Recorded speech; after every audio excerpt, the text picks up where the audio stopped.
In 2014, the world was captivated by The Lego Movie, a film which focused on the creative possibility of Lego toys and gave Chris Pratt a killer summer. Leaving the theater, I had this weird sense I had missed out on something as a kid. I never had the assortment of Lego bricks in that big bin that I could use to build whatever I want and tell whatever story I want. But then I started thinking about it and I realized I did have Lego toys.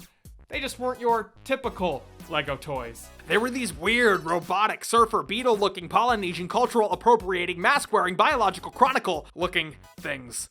Bionicles. In the mid to late 90s, Lego was struggling financially. For a multitude of reasons, Legos just weren't selling. For the first time ever in 1999, Lego made a huge change, and it put aside its strict necessity for sandbox creativity and purchased the license to make Star Wars toys from Lucasfilms. They clearly didn't see what was coming. They shut down their gaming division and consolidated the number of Lego bricks from 12,000 to just 6,000. However, there was a competitive monster in the toy industry, a line of toys that had redefined toys, and Lego just couldn't compete with it. Pikachu? The company decided that having the Star Wars license just wasn't enough to keep the company afloat. They needed to create their own characters and develop their own storylines to sell a unique brand of toys. And oh boy,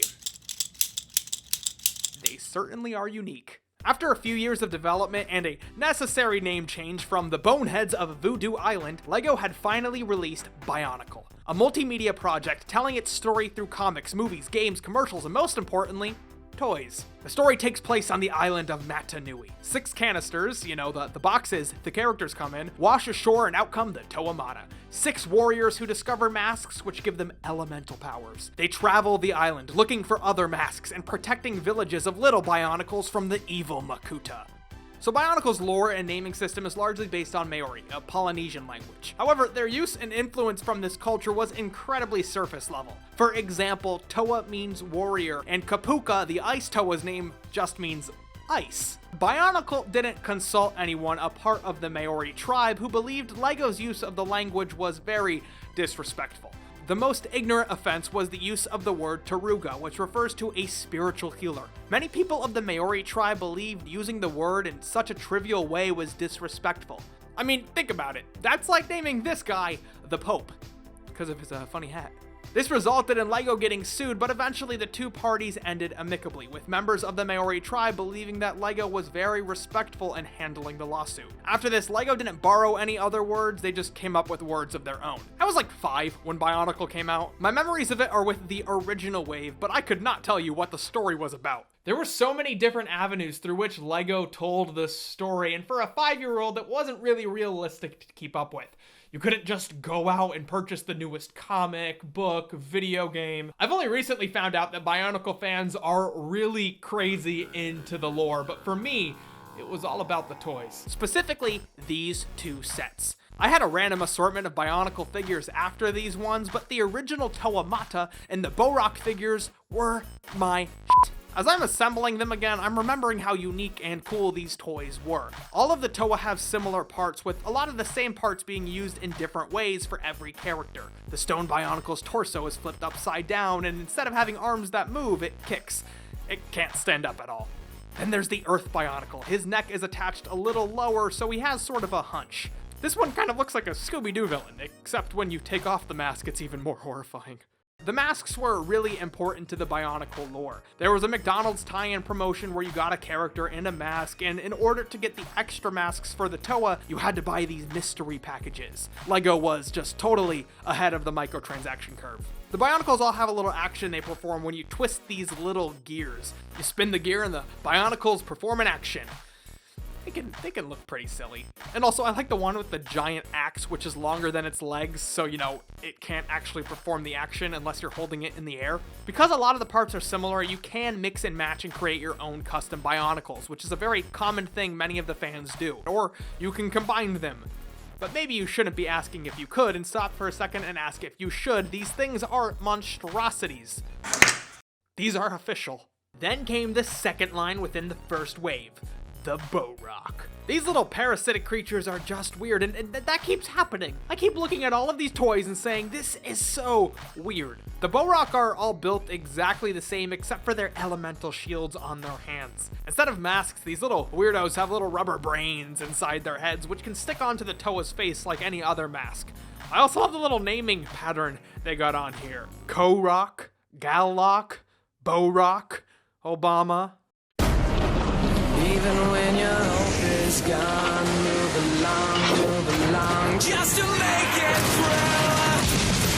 Bionicle launched as a multimedia franchise and sold products as a multimedia franchise.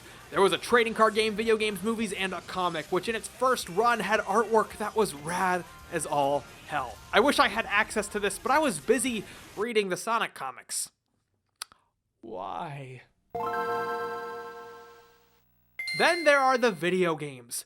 I'm surprised how many there were. I was gonna go to a local game store and just pick up the Game Boy Advance game, but I discovered I was getting way in over my head. I'm not kidding when I say I got 10% off because I was, quote, clearing them out of their Bionicle crap that they'll never sell. Also, I'm not trying to do an in-depth review of these, I'm just showing them off. The first two are isometric platformers, Lego Bionicle and just Bionicle. In Lego Bionicle, you take control of a little guy, to which I say, that sucks. I don't want to be the little guy. I want to play with the big kids. You customize your own Bionicle and you travel around the island, picking up rocks, jumping on turtles, and awkwardly moving around. Just regular old Bionicle has you taking control of the Toa and running around being proper big kids. Then there's Bionicle Maze of Shadows, an RPG, and Bionicle Matoran Adventure. It's a platformer, and playing platformers optimized for handhelds is always so weird on a TV because the sprites are just ungodly huge. Bionicle Heroes. This was a multi-system third-person adventure game. It looks pretty foreign to me. I don't know who any of these Toa are, and I don't know who the Paraka are. Yo, Paraka! Okay, now I wish I'd never found out. I guess they're sort of like the evil Toa. Heroes has you playing as all 6 Bionicle, going through the different worlds to battle and defeat the different Paraka, who are using the Rahi to, I don't know, be evil? I'm sure I would have loved this as a kid, but I'm not dedicating the time to play through the whole thing, at least right now. Recently, a lot of people have been talking about the canceled 2001 Bionicle game, which would have been a PC adventure game where you take control of the 6 original Toa. This looks amazing, and I'm kind of bummed it was never released. But then again, it probably would have just given me another mediocre childhood game to blindly defend. There were 4 original Bionicle movies which went straight to DVD. 4. The only one I watched as a kid, and now for this video, is Bionicle, Mask of Light. I only watched it once and it was at a friend's house, but I vividly remember there being Bionicles in it. Bionicle Mask of Light sees 2 little guys discovering the Mask of Light. They're told the mask belongs to the 7th Toa, and they embark on a journey to find it while running from the threat of the Rahi and getting help from the different Toa along the way. It's a competently made movie. It's not great or anything profound, but it works for what it is.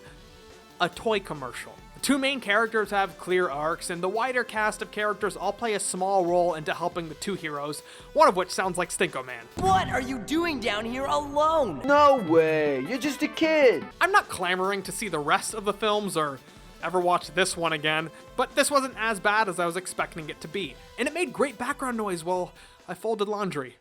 Bionicle continued to expand the series' story and lore with continued media and wave after wave of playsets. Finally, in 2010, the series was cancelled by LEGO. The LEGO movie had a backhanded reference to Bionicle when it mentioned sets that should be forgotten. Fans of the series took this as LEGO confirming the line would never come back, but in 2015, the Technic brand was brought back with a Bionicle reboot, which simplified the story, choosing to start from the ground up. I haven't dove into it, but fans were not happy. The line was cancelled again not even a year later, and now Bionicle remains a legacy brand for LEGO, a company which is in a much better position now than it was when the line was created. Bionicle was the beginning of LEGO creating their own sets, leading to things such as LEGO Ninjago, LEGO Legends of Chima, and Mega Bloks. In a way, Bionicle sort of brought in the version of LEGO we see today. Maybe LEGO will bring Bionicle back in one form or another. but if they do, I probably won't check it out for at least 17 years after it's released, you know, so I can cash in on people's nostalgia for it. Thank you for watching this video. If this is your first video of mine, please be sure to subscribe and please hit that notification button. YouTube is constantly making it harder and harder for subscribers to see my own videos along with everyone else on the platform. So if you want to make sure you get all of my content, please be sure to hit the notification button and follow me on both Instagram and Twitter. Thank you for watching, have a good day, and I'll see you next week.